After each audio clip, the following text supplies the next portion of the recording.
As we head into the next session, it is my pleasure to introduce to you Ryan Anderson, who is here to speak with us on the question, what is marriage? The question that I want to ask and then answer is, what is marriage from a policy perspective? What is the state's interest in marriage? How does the state define marriage? How should the state define marriage, and why? Now, I would imagine that everyone in this room is in favor of marriage equality. The other side uses that slogan, and it's a great slogan, and it's a wonderful piece of advertising. It fits on a bumper sticker. You can put an equal sign up as your Facebook icon, and yet it's completely vacuous. Everyone in this room is for marriage equality. We all want the law to treat all marriages equally. What we may disagree with one another in this room about is what sort of relationship is a marriage. So the book that Sharif and Professor George and I co-authored was titled, What is Marriage? Because that's the question that you have to answer before you can then get to considerations of equality.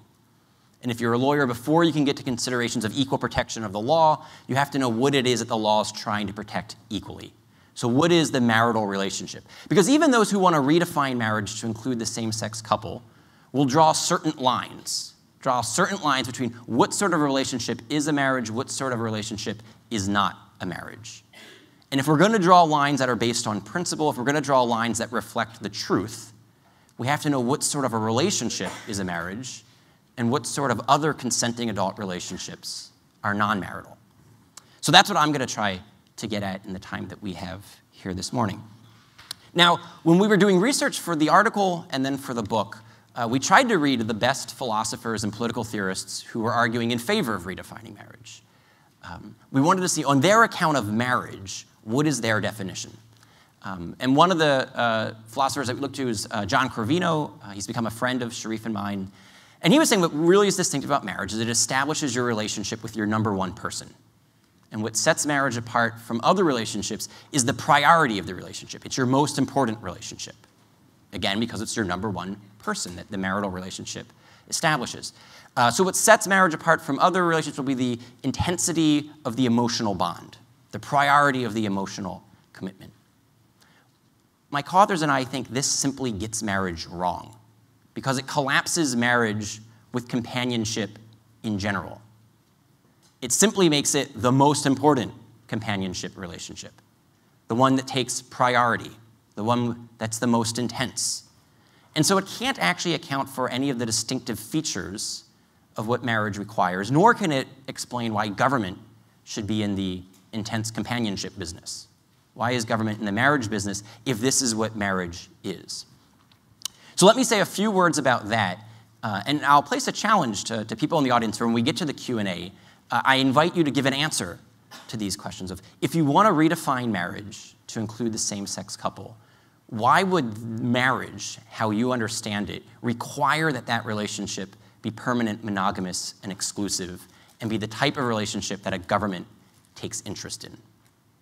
Because on this account of marriage, where marriage is an intense emotional union of consenting adults, that's something that can be formed by more than two people. There's nothing about intense emotional union just as such that says it has to be between two and only two. Threesomes and foursomes can just as easily form an intense emotional, an intense romantic, an intense caregiving relationship. There's nothing in principle that would require twos. Likewise, there's nothing about that union that would say it has to be sexually exclusive. Some people might argue that you could actually have an enhanced emotional union, an enhanced caregiving relationship, if spouses were free to seek sexual satisfaction outside of marriage. And then lastly, there would be no reason in principle why the union should be permanent, since emotions come and go, love waxes and wanes. So what would demand the pledge of permanency? But then lastly, why would government even be in the marriage business on this definition of what marriage is? If marriage is just about the love lives of consenting adults, why can't we take the state out of the bedroom? And yet those who would redefine marriage want to put the government into more bedrooms. Why? So that's the question. Answer the title question of our book, What is Marriage?, in a way that can account for the distinctive marital norms and can explain why marriage is a distinct public policy issue in the first place. So having said that, having said a little bit about why we think the opposing view fails, let me construct our argument about marriage. And I'm going to do this in 3 steps. First, I'm going to say what we think marriage is from a philosophical perspective. Next, I'll say why we think marriage matters from a policy perspective. And then lastly, I'll say 3 things about likely consequences of redefining marriage. So those will be the 3 broad points, the outline of the talk. What is marriage? Why does marriage matter? What are the consequences of redefining marriage? We take our bearings from Aristotle in our article and in our book in how to analyze any sort of a community. Aristotle tells us that you can analyze any community by looking at the actions that the community engages in, the goods that the community seeks, and then the norms of commitment that shape that community's common life together. So to take a non-controversial example, let's take a university community. A university community, the members of the community engage in academic action. What sort of things are academic actions? Your professors will research and write academic articles and academic books. They'll then put these on the syllabi, not just to get their commission from having you buy their overpriced textbooks, but also so that you can then read the benefit of all the hours of research that they put in while writing their dissertation and researching for their next scholarly publication. So students read articles and read books. Professors then deliver lectures. Students attend lectures and take notes. Students then write term papers. Professors then grade term papers. Students come to office hours and discuss their papers with their professors. These are the sorts of activities that constitute an academic community as an academic community. Beer pong and football games are nice additions, but they don't go to the heart of what makes a university a university. What goes to the heart are these intellectual activities. Now, what are these intellectual activities ultimately seeking? What is the good that these are oriented towards? They're oriented towards the good of the truth. They're oriented towards the good of knowledge. All of the exercises that your professors make you engage in, the homework assignments, the term papers, the research projects, all of the work that they themselves do in writing those books and papers and delivering those lectures is all about eliminating ignorance from our lives and coming to a better appropriation of the truth of the matter so that we can have a better understanding of what is really true, so that we're not living in ignorance, we're not living in superstition, we're not living with just preconceived opinions. That's what all of these actions are oriented towards. They're oriented towards the good of knowledge, the good of the truth. So then lastly, what sort of commitments does this require of a university community? This is where all of the commitments for academic integrity and academic freedom and the honor code come into play. This is why you can't plagiarize your term papers. This is why you have to cite all of your sources. This is why if you're a scientist, you want to cite all of the data, not just the data that might support your hypothesis. You want to cite all of the data, including the data that might call it into question, because if another researcher comes along and then writes a review of your paper and says, wait, here are some of the weak spots, here's an alternative way of analyzing the data, you don't view it as an attack. You view it actually as something liberating. They've corrected a mistake in your argument. They've helped you see the fullness of truth. They've helped you eliminate a piece of ignorance out of your life. This is why when your professors make comments on your papers, you shouldn't view it as an attack. You should view it as they're trying to help you to write better papers so that you can better understand the truth. Okay, so that's how a university ought to exist. Unfortunately, this isn't always true on college campuses. But we can use that same basic framework to analyze what makes the marital relationship marital. What makes marriage different than other forms of community? What makes the marriage community different than the football team and different than the university? And my co-authors and I say marriage is a comprehensive relationship, and it's comprehensive in exactly those 3 ways. It's comprehensive in the act that unites spouses. It's comprehensive in the goods that the spouses are inherently ordered towards. And it's comprehensive in the norms of commitment that it requires from the spouses. Let me say a few words more about each one of those 3 points. Professor Rudashevsky did a wonderful job of explaining how we're mind-body unities. We're not ghosts and machines. We're not souls that are somehow inhabiting flesh and bones, but we're a mind-body unity. So to unite with someone at a comprehensive way, we have to unite with them at all levels of their personhood. So this act that unites us comprehensively will be an act that unites us hearts, minds, and bodies. And now the good that it orients us to won't be some particular singular good, like the good of winning the next football game or the good of passing the next test. It'll be a comprehensive good. And we argue that that comprehensive good is what Professor Brudziszewski mentioned as procreation, understood as both the creation and then the rearing of whole new human organisms who are going to be raised to participate in all of the forms of human goodness. It sets the trajectory of that marital relationship on this comprehensive plane. And then lastly, it calls for a comprehensive commitment, a commitment of both permanency and exclusivity, so that it's comprehensive throughout time, and it's comprehensive at this moment of time by forsaking all others. This is the most dense part of this morning's talk. So if you're having trouble, it will get much easier after this. It'll get faster. It'll be much more humorous and entertaining and enjoyable. I promise. But let me say a few more words, because this actually is getting to the bedrock of our argument. This gets to the core, and it's something that our parents and grandparents and great-grandparents just took for granted. And so putting it into Aristotelian terminology, fleshing it out, requires some work from what used to be common sense. But let me say a little bit more. What is it, how to do the analysis of the comprehensive act that spouses engage in? How is it that two people can unite comprehensively? We said that we want this to be an act that will unite us at all levels of our personhood, so a union of hearts, minds, and bodies. Professor Brudziszewski pointed out that with most respects, all respects except one, we're complete as individuals. With respect to locomotion, I can get up and walk across this platform on my own. With respect to digestion, when we're done and we have lunch, I'm going to be able to eat my meal and digest it just fine as an individual. With respect to circulation, respiratory system, all of those things were complete. With respect to one biological function, we're radically incomplete. He mentioned it's the function of procreation. So that in that conjugal act, a man and a woman don't just rub up against each other or interlock as if I was to stick my finger in one of your ears. They truly form a two-in-one flesh union. It's a single function, a single organism that's being formed by a mated pair. It's a single biological purpose that the twosome performs together as a unity. And so in the same way that you could say, what is it about my body that makes me an individual? What is it about me that makes my muscles and my heart and my lungs and my stomach and my intestines not just a clump of cells, but makes them a unity, is that they're all coordinating with each other, they're interacting with each other towards a single, unified biological end, the good of my continued existence.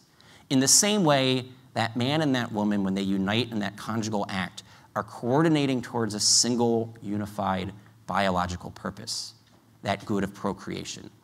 And so the Hebrew scriptures, when it describes them in that act as a two-in-one flesh union, they're not just speaking poetically or metaphorically, they're revealing something true about human nature and about what the sexual complementarity of a man and a woman allows for in terms of an act that can unite them. And now this act unites them so completely that 9 months later, it frequently requires a name. The lovemaking act is also the life-giving act. The act that unites a man and a woman as husband and wife is the same act that can make them mother and father. And so that begins to tell us something about what the marital relationship is ordered towards. What is the orientation, the orderedness, the good that the marital relationship seeks? In the same way that academic communities engage in academic actions that are ordered towards the pursuit of the truth and knowledge, it's the marital relationship, spouses engage in a marital act that is intrinsically ordered towards both their unity and the procreation, and then the rearing and education of children. So it's a comprehensive action that unites them, hearts, minds, and bodies, that then orients them towards a comprehensive good, the procreation, the rearing, the education, the raising of new human beings. And then lastly, this can explain why marriage requires comprehensive commitments, both exclusive and permanent. And now, what sort of exclusivity does marriage call for? It's sexual exclusivity. You don't cheat on your spouse by attending a lecture with someone other than your spouse. You don't cheat on your spouse by playing football with someone other than your spouse. But you do cheat on your spouse when you sleep with someone other than your spouse. And this view of what marriage is can explain why the type of exclusivity that marriage calls for is sexual exclusivity. Because it's the sexual act that transforms an ordinary friendship, a union of hearts and minds, into the comprehensive domain of marriage. It transforms it into that comprehensive union of hearts, minds, and bodies. And so the conjugal act, which is distinctive of marriage, which is why it's called the marital act, is the act that is exclusively reserved for the spouses. And that's the type of exclusivity that marriage requires. None of you are being unfaithful to your spouses by being at this lecture. So then we can say, what about the other comprehensive commitment? It's a comprehensive commitment that will require a permanent commitment. And I think, again, Professor Budiszewski spoke very well about this. To give a total gift of the self requires that you don't hold anything back. If you have a sunset clause, if you have an escape date, if you have a way out, then you're not really uniting comprehensively. To unite comprehensively requires an open-ended commitment. So the type of comprehensive union that's being formed requires an exclusive, forsaking all others here and now, but also into the future. Comprehensive throughout time and comprehensive at this moment in time.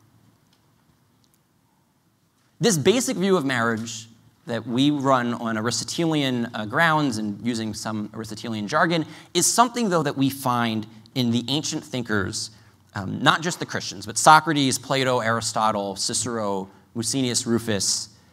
It's something that we then find in the canon law, the common law, and the civil law of the church, common law of England, civil law of America. It's something that we see in thinkers like Augustine and Aquinas, Luther and Calvin, but also Enlightenment thinkers like Locke, Kant, Eastern thinkers like Gandhi. So what this suggests to my co-authors is, while everyone has a slightly different phraseology, a different way of putting the point, they have differences around the margins. Professor Budiszewski mentioned that for Locke, marriage need not require permanency, that after the children are grown, divorce may not in every case be immoral, but it still has an expectation of permanency for Locke. What this suggests to us is that there's something about the human good of marriage that different political, philosophical, and theological communities have all been trying to articulate with greater or lesser success. That it's a bunch of different thinkers in different times and places have all been grappling with the same human reality of marriage. What is it about our nature as embodied males and females, the type of union we can form, the type of good that that union can produce, and the type of commitments that it requires? And that's what we're trying to articulate here and now so that our marriage policy can reflect that truth and to promote that truth. And so that leads us into the second part of my talk this morning. Why does marriage matter? Because you could say, all right, Ryan, that's fine and good. You, Sharif, and Robbie have articulated a distinctive type of human good, this comprehensive good that you call marriage. Why should anyone care? Why should the state in particular care? Why should the state of California? Why should the nation state? Why should politics care about this form of friendship, this form of relationship, this form of community? So let me say a few words about that. I work at a public policy think tank, so this is where I do spend a bit of my time and attention. I think from a policy vantage point, marriage exists to unite a man and a woman as husband and wife, so then they're then equipped to be mother and father to any children that that union produces. It's based on an anthropological truth that men and women are distinct and complementary. It's based on the biological fact that reproduction requires a man and a woman. It's based on the social reality that children deserve both a mother and a father. Whenever a child is born, a mother will be close by. She's normally in the same room. That's a fact of biology. The question for culture, and so therefore the question for policy, is will a father be close by? And if so, for how long? And marriage is the institution that different societies throughout time and across the globe have devised to maximize the likelihood that that man commits to that woman permanently and exclusively, and then the two of them, committed to one another, take responsibility to raise that child. Because when this doesn't happen, social costs, both for the spouses and for the child and for all of the community, run high. But before getting to the cost, let me say one more thing about why that union matters. One of the things we know from the social scientists is that there's no such thing as parenting. No such thing as parenting in the abstract. There's mothering and there's fathering. Men and women bring different gifts to the parenting enterprise. And so in our book, we quote David Popenoe, a sociologist at at Rutgers University in New Jersey. He says, quote, "The burden of social science evidence supports the idea that gender-differentiated parenting is important for human development and that the contribution of fathers to child rearing is unique and irreplaceable," end quote. He then concluded, and this was in a literature review of all of the social science at that point, he says, "We should disavow the notion that mommies can make good daddies, just as we should disavow the popular notion that daddies can make good mommies. The two sexes are different to the core, and each is necessary culturally and biologically for the optimal development of a human being," end quote. And now a sociology professor, a social scientist like this, is always speaking in terms of, on average, for the most part, social science laws are not like physical laws, the law of gravity. I can guarantee you that if I let go of this water bottle, and every time and place it's going to fall to the ground. Social science doesn't work that tightly. So this isn't to say, and I think this would get to Professor Lopez's question earlier to Professor Budiszewski, that there will be instances in which two moms or two dads, or a single mother or a single father, or a divorce and cohabiting relationship, all sorts of other arrangements, a child could turn out just fine. No one is denying that possibility. But it is to say that on average and for the most part, children who grow up without their married mother and father have a tougher road to hoe, that there are distinct challenges for a child in that situation. But let me say a word more about the parenting. What was Professor Popenoe trying to get at when he says that we should disavow the notion that mommies can make good daddies and that daddies can make good mommies? Let's do this with a thought experiment. If I told you it's Saturday morning, and instead of being at an academic conference at Stanford, a 5-year-old boy is at home in the living room wrestling with one of his parents. And this parent is teaching the 5-year-old to be masculine without being violent, that it's okay to put people in headlocks, but not to pull hair or bite or to gouge out eyes. Which parent is most likely, on average and for the most part, in the living room? Yeah, the laughter suggests that you know where I'm going with this. On average and for the most part, that's going to be the father. And it's not because we have a gender stereotype in which only fathers can wrestle on living room floors. It's because this is what comes naturally to dads. It's something that on average and for the most part, fathers enjoy doing with their 5-year-old sons in a way that mothers don't. And it's not to say that mothers can't wrestle on living room floors, but it's that on average and for the most part, they'd rather not. In the same way that you could see that it's normally the father that's throwing the baby up in the air, while the mother is saying, "Honey, not so high." And I think this gets at exactly what Professor Budiszewski said. Mothers tend to be the more nurturing, the more protecting, the caregiving relationship in the marital relationship. The mother tends to be that more nurturing one. And it's not to say that fathers can't be nurturing, but men tend not to be very sensitive. On average and for the most part, that's the way these things break down. So then, if that's the kind of thought experiment about Saturday morning on the living room floor, we can step back and just analyze the social science. What we know from the social science is that Saturday morning wrestling session, and then 5 years later, playing catch in the backyard, and then 5 years after that, discussing how to go to your first high school dance, that matters. And the father is doing something for his son, because boys who grow up without their fathers, much more likely to commit crime and to end up in jail. What's taking place with the father wrestling on the living room floor with his son is exactly channeling of those masculine aggressions that sometimes can take a destructive turn. If you don't learn how to be physical without biting and pulling hair and eye gouging when you're 5, when you're 15, those same temptations might take you in a direction that ends up being criminal. And that's one of the things that fathers distinctively do for their boys. Now, fathers do something distinctive and complementary for their daughters. it tends to be the father who scares away the bad boyfriend. And this isn't because mothers can't scare away bad boyfriends, but it's because the father tends to be a little bit larger than the mother. His voice tends to be a little bit deeper than the mother's. And he also was once a boy himself, and he knows what the wrong sort of young man might be looking for in his daughter. And so he tends to be a little more sensitive about not letting his daughter go out with the wrong sort of boy. And like Professor Budrashevsky mentioned, the father who's married to his daughter's mother is also modeling what a good male-female relationship looks like. And so he's modeling for his daughter what she should be looking for in the right sort of boyfriend who could become the right sort of husband. That's one of the things that a father who is married to his daughter's mother does for his daughter. So then when we take a step back and we look at the social science, girls who grow up without their fathers are more likely to suffer or to experience an out-of-wedlock pregnancy, because that father is the one who's more often than not policing her sexual relationships. So you could say that's fine and good. You've given us these thought experiments, and you've told us a little bit about the consequences. Do you have any hard data? Let me read you a quote, and then I'll ask you to tell me who spoke this quote. Quote, "We know the statistics that children who grow up without a father are 5 times more likely to live in poverty and to commit crime, 9 times more likely to drop out of school, and 20 times more likely to end up in prison. They are more likely to have behavioral problems or run away from home or become teenage parents themselves. And the foundations of our community are weaker because of it." End quote. Who spoke that? President Obama. Piers Morgan was a good second guess. President Obama.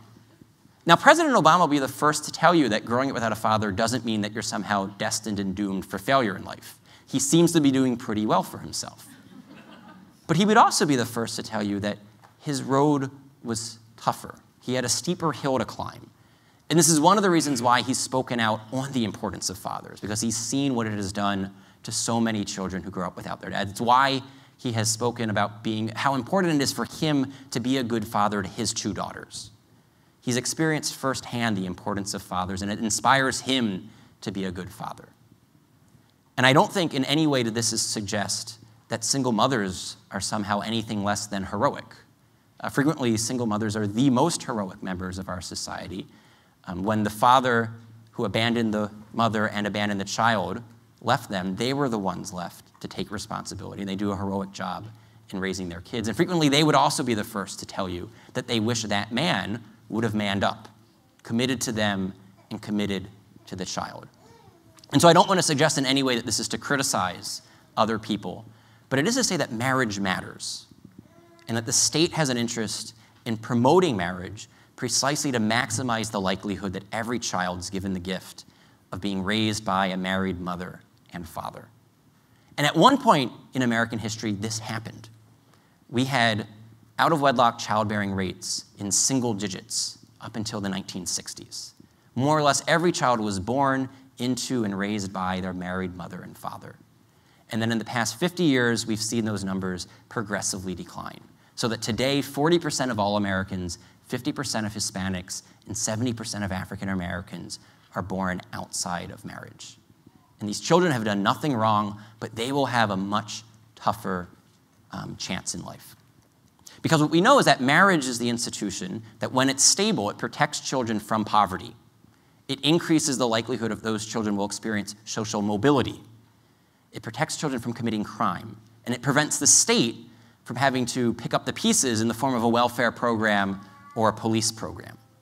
So more or less everything that you could care about, if you care about social justice and you care about limited government, if you care about the poor and you care about freedom, is better served by having a healthy marriage culture, a civil society institution that takes care of raising that next generation, than by having the government try to pick up the pieces of a broken marriage culture. That's why marriage matters. So now to the third and final part of this morning's presentation. What are the consequences of redefining marriage? Because you could say, all right, I'm tracking with you. This is what marriage is. It's a comprehensive union. Spouses engage in a comprehensive act oriented towards a comprehensive good. They commit to comprehensive commitments. It matters because that union of a man and a woman can produce a child. Children deserve a mother and a father. fine and good. But how does allowing Adam and Steve get married impact any of this? How would redefining marriage to include same-sex couples in any way take away from the public purpose of marriage? It's a good question. It's the next logical question, and let me say three things in response. In all three of my comments here, we'll follow the general rubric of ideas have consequences, and bad ideas have bad consequences. And so for the first consequence, I'll say, is that if you were to redefine marriage to eliminate the norm of sexual complementarity, there would be no institution left in civil society and in public life that upheld, even as an ideal, that every child deserves both a mother and a father. The message that redefining marriage to make it a genderless institution would send is that men and women are interchangeable, that mothers and fathers are substitutionable, and that two moms or two dads is the same thing as a married mom and a dad. So the law would be teaching something about marriage, and it would be teaching that marriage is much more about the desires of adults than about the needs of children. It recenters the marital relationship around adult romance, adult emotion, as I mentioned at the beginning, the priority of the intense emotional union of the adult, rather than about the type of institution that can create new life and then unite that new life with the man and the woman who gave him or her new life. And if you doubt that the law has the power to teach like this, think about how we redefined marriage the first time, with the introduction of no-fault divorce. In the common law tradition, marriage had a strong presumption of permanency, but on certain occasions, under certain conditions, you could receive a bill of divorce. And in the common law, there were the 3 A's of abuse, abandonment, and adultery. Serious reasons for declaring your marriage to have to end, to have to cease. My spouse is abusing me, my spouse has abandoned me, my spouse has committed adultery on me. Those were the types of reasons that would take a marital relationship that was expected to be permanent till death do us part and declare it over. With the introduction of no-fault divorce, a spouse could now abandon his or her spouse for any reason or for no reason at all. That's the idea behind no-fault divorce. You don't have to cite fault. And what we saw was that divorce rates actually more than doubled. They've since lowered just a little bit. Because the law taught something. The law taught that marriage need not even aspire to be permanent. That you can get out of a marriage for trivial reasons. You can get out of a marriage for no reason. And the law shapes culture. Our culture then shapes our beliefs, and our beliefs then shape our actions. This is the pedagogical function of law. The law functions as a teacher. And so what the law would be teaching here is that marriage is mainly about adult romance, not about stable family life for creating and then raising children. And if you think about the statistics I mentioned just a moment ago, 40% of all Americans, 50% of Hispanics, 70% of African Americans born to single mothers. And then all of the social costs that come with that in terms of child poverty, decreased social mobility, increased crime, increased welfare spending. It suggests to me that the most pressing social problem in America right now is the problem of absentee fathers. But how will we insist that fathers are essential when the law is teaching that fathers are optional? And that's the question for President Obama after he evolved on marriage. When you read back to him that quote about the importance of fathers, how can he insist and have the law send that message that fathers are essential when he now supports redefining marriage to make fathers optional? So that's the first consequence of redefining marriage. It changes the meaning of marriage, and it changes what the law will teach about marriage, which will in turn change what people believe about marriage, and which will in turn shape how people live out marriage. Second consequence is that there is no reason to think that redefining marriage would stop here.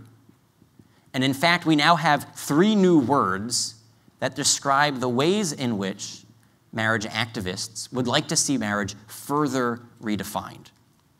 And here, just think back. 20 years ago, maybe on this campus it wouldn't have been unthinkable, but in most America, 20 years ago, the phrase same-sex marriage was an oxymoron. If it's same-sex, it's not marriage. So 20 years ago, most Americans didn't really think that a same-sex marriage was even an ontological possibility. In the same way, now we have 3 new words that have been coined in prominent liberal publications, and to me, there is no logical reason, once you get rid of the male-female aspect, for why these further redefinitions don't simply follow like night follows day. So let me run through these briefly. The first is the term throuple. A throuple is a 3-person couple. You chop off the C and you add on a THR, throuple. And my co-authors and I came across this term in New York Magazine. New York Magazine is a fairly standard issue magazine of thought for New Yorkers. It's a left-leaning publication.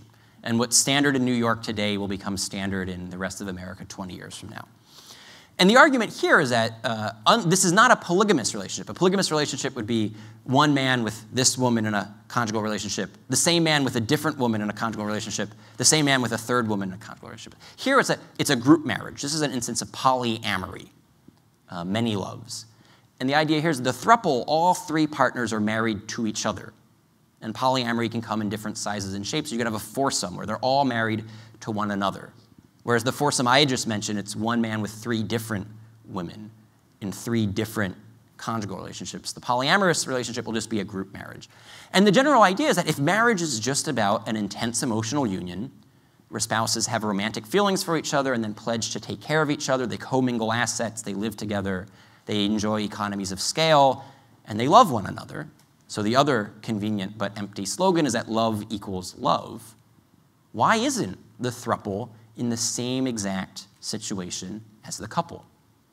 And so if you go to court and say, we are suing for our marriage equality rights for the same-sex couple, on what basis would you deny marriage equality to the same-sex throuple or the opposite-sex quartet?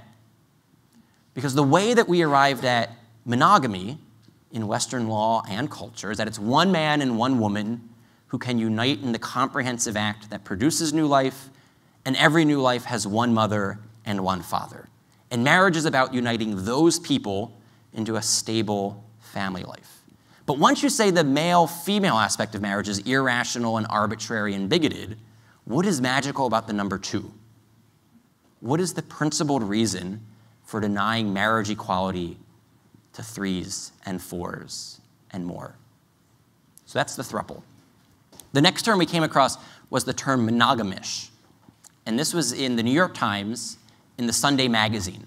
There's probably no publication more prominent in terms of mainstream liberal thought than the New York Times Sunday magazine. And this was in a profile of the gay rights activist Dan Savage. And in a portion of that profile, the question was asked, what do you think straight couples will learn from gay couples once there's same-sex marriage? So how will gay marriage actually help traditional marriage? And he says, well, what it will teach and what straight couples could learn is the virtue of the monogamish relationship.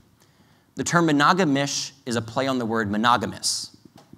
So Savage seems to be inclined to want to keep the twosome requirement, but he wants to get rid of the sexual exclusive requirement. He thinks that sexual exclusivity is outdated and inhumane. It's an unrealistic expectation to think that you could have all of your sexual needs fulfilled by one person for the rest of your life. And that this is what's wrong with heterosexual marriage. And that this is one of the things that heterosexuals could learn from homosexuals is the virtue of monogamish. And so he says that provided it's an open and honest discussion where the spouses agree to it, there's no coercion and there's no deceit, spouses should be free to have a sexually open relationship. And he says that frequently this will actually enhance their emotional bond.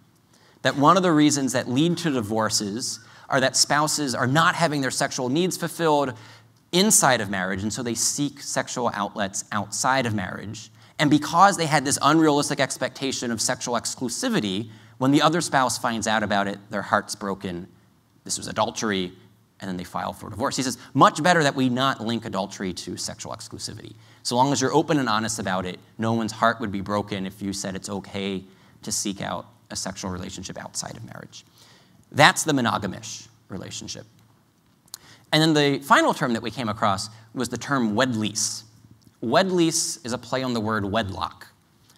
Wedlock suggests something that is strong and sturdy and permanent. Wed lease stands for the exact opposite. And this was a term that was introduced in the Washington Post. The Washington Post op-ed page is probably the most moderate of liberal publications. And it was published the month after the Supreme Court ruled on the Defense of Marriage Act case. So the timing was convenient. And it was a lawyer writing, and he was saying, just like you can lease a car or you can lease a house, you should be able, legally, to lease a spouse. And the argument here was that he might want to keep the twosome requirement. He might even want to keep the sexual exclusive requirement. He thought the permanent requirement was unrealistic and inhumane. And that the reason that divorce caused so much heartbreak and so much disruption is that spouses had an unrealistic expectation that they were going to live and love one other person for the rest of their life.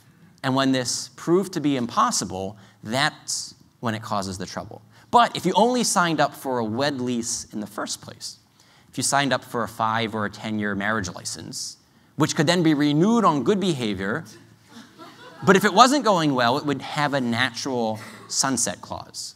You know, if after 5 years, no harm, no foul, we only signed up for a wed lease. That's the idea. And again, you see how this, like the monogamous relationship, like the throuple, are all logical entailments of viewing marriage as just about consenting adult romance.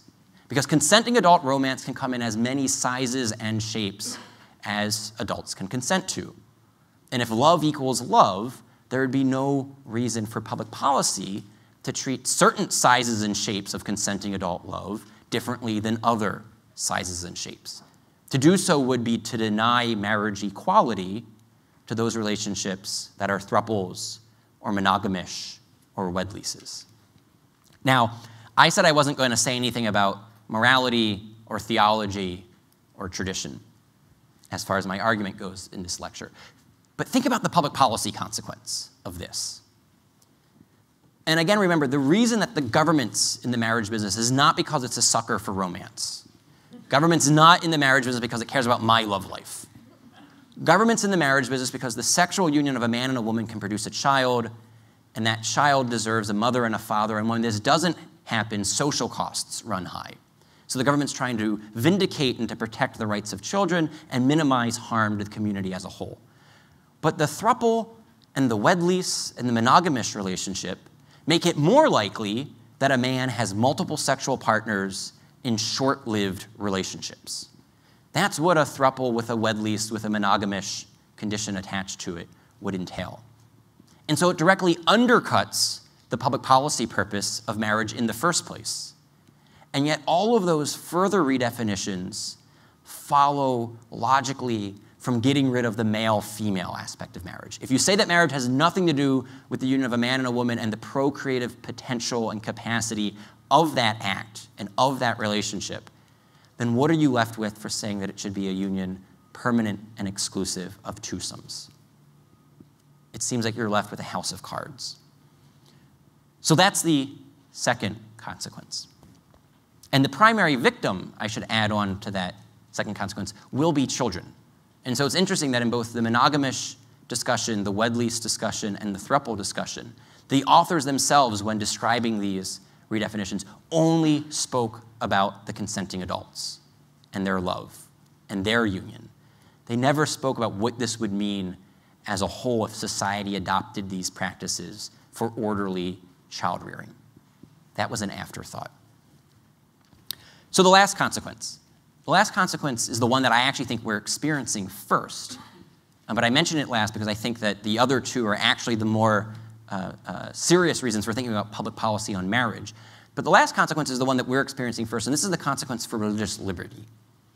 We've already seen in the state of Massachusetts, the state of Illinois, and the District of Columbia that evangelical and Catholic adoption agencies and foster care providers have had to shut down because the government said they had to place children with same-sex couples on an equal footing as they did with a married mother and father.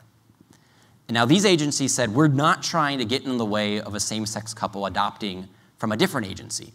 They are free to adopt from the state agency. They're free to adopt from a secular humanist agency. We just want to be free to run our agency in a way that's in accordance with our beliefs. We think that children deserve to have a mother and a father, and we want to run our agency in a way that we can look for married moms and dads for the children who have been entrusted to our care. These agencies said we have social science evidence that suggests that children do best with a mother and a father, and we have the First Amendment, which protects our right to run our agency in accordance with our religious convictions about marriage. And in all three jurisdictions, the government said no. And in the state of Massachusetts, it was particularly clear that this had nothing to do with funding. It only had to do with licensing. It's illegal to run an adoption agency without an adoption license. And the state said, we will not give you an adoption agency license unless you agree to place children with same-sex couples on an equal footing as you do married moms and dads. Because if you don't, you'll be violating our non-discrimination statute. And discrimination is illegal in Massachusetts, and you can't run an adoption agency that discriminates. So these agencies were forced to shut down. This does absolutely nothing to help orphans. It does nothing to help children who are in foster care. All this does is score a point for political correctness in an adult culture war. So one of the first victims, again, would be innocent children. We've then seen cases of photographers and florists and bakers and innkeepers, more or less every professional that intersects with the wedding industry has now been hauled into court, brought up on charges of discriminating against a same-sex couple. And what's worth pointing out here is not a single one of these cases, not a single case that has been brought to media attention that I know of, and I try to follow this stuff pretty carefully, has been the case of a baker, a photographer, a florist, an innkeeper saying we don't serve gays or lesbians. There's not a single case of that we know of. Each and every time it was only about same-sex marriage. The photographer has no problem taking pictures at a birthday party for someone who's gay or lesbian. The baker has no problem baking the birthday cake for a gay or a lesbian couple that's having a birthday party. The florist has no problem making a bouquet of flowers get well soon if the person who is buying the flower happens to be gay or lesbian. The only objection they had was to using their artistic skills and talents to celebrate a same-sex relationship as a wedding, because that was a message that they didn't believe in and that they couldn't help celebrate. They said, we don't want to use God-given talents to celebrate a relationship that we think tells a lie about God's intentions for marriage. And they simply asked to be left free to run their business in accord with their values. In all of the cases that have been cited, the same-sex couple found someone else to bake the cake, to take the pictures, to make the floral arrangements. It's not as if conservative Catholics and evangelicals have a monopoly on wedding photography and cake baking. It's not like we're in a situation where unless you make Elaine photography take these wedding photos, no one will be taking wedding photos. No, about half the country, we're split on this issue. Half the country roughly is in favor of same-sex marriage, and of those people, there are plenty of wedding vendors who are more than happy to make money providing their services for same-sex weddings. And so there's really no need to have the government coerce the evangelical photographer or the Catholic baker or the Mormon florist. And yet what we've seen is time and time again, that's what's happened. So the best known case is the case of Elaine Huguenin. Elaine is an evangelical photographer. In 2006, she politely declined to be the wedding photographer for a same-sex commitment ceremony. As an evangelical, she said, I can't do this because it would have me tell a lie about marriage. Wedding photography is a very involved process where the wedding photographer is really telling the story of the couple's love, telling the story of the couple's ceremony, telling the story of the celebration after the ceremony. She's like, that's a story I can't tell.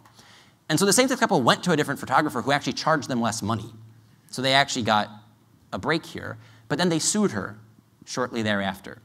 And in 2008, the New Mexico Commission on Human Rights ruled against Elaine Huguenin, saying she had violated the human rights of the same-sex couple, and they ordered her to pay a fine of nearly $7,000. It was $6,900 and something dollars.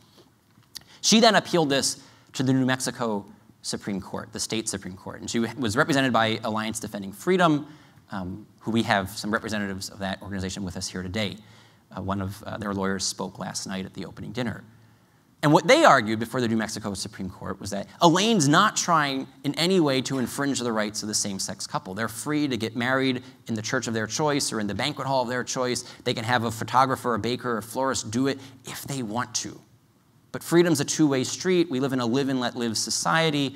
Don't force Elaine to do this. And oddly enough, so the court decided against Elaine. The court sided with the same-sex couple. And in one of the concurring opinions, one of the judges wrote that the price of citizenship is that Elaine has to take these pictures.